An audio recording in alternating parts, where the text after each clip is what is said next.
Pamadam akamuka bishan karkaras lalisada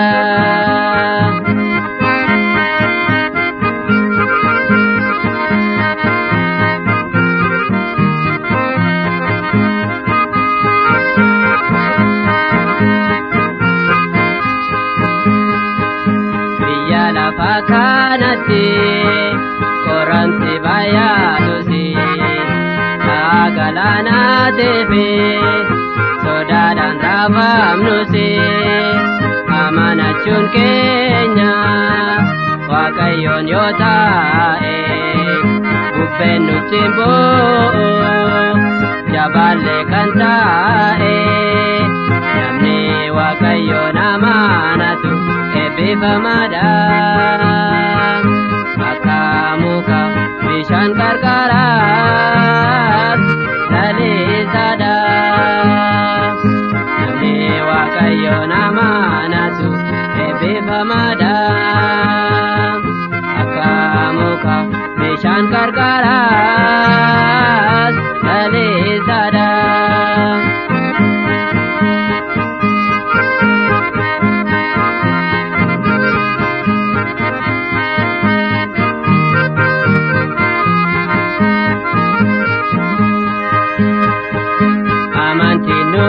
kamnu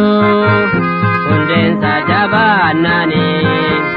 sora hafura gobtas ututi kabanani jirenyi jiranut eba inargata boginin kakabu ija ingodata namni wakayo namanatu ebe pamadam akamuka bishan karkaras lalisada namni wakayo namanatu ebe pamadam akamuka bishan karkaras lalisada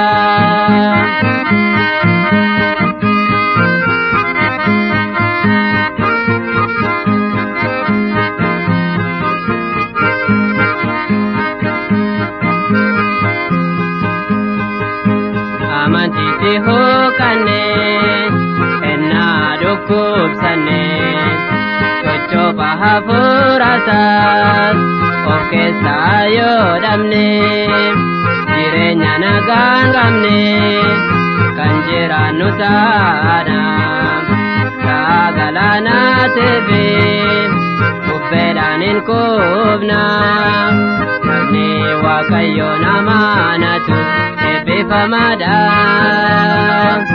akamuka bishaan qarqaraat lalisadha namni waaqayyoon amaanatu eebbifamadha akamuka bishaan qarqaraat lalisadha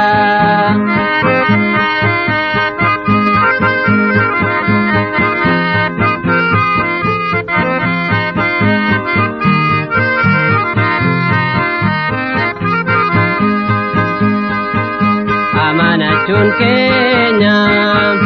eebba kee qabaate itti garaa keenya amantiit jabaate jireenya laleessa akkuma jiraannuut nu gargaara. gargaarya gooftaa bubbicha kamoonu namni waaqayyoon amaanatu eebbifamaadha akka muka bishaan qarqaraas lalisaadha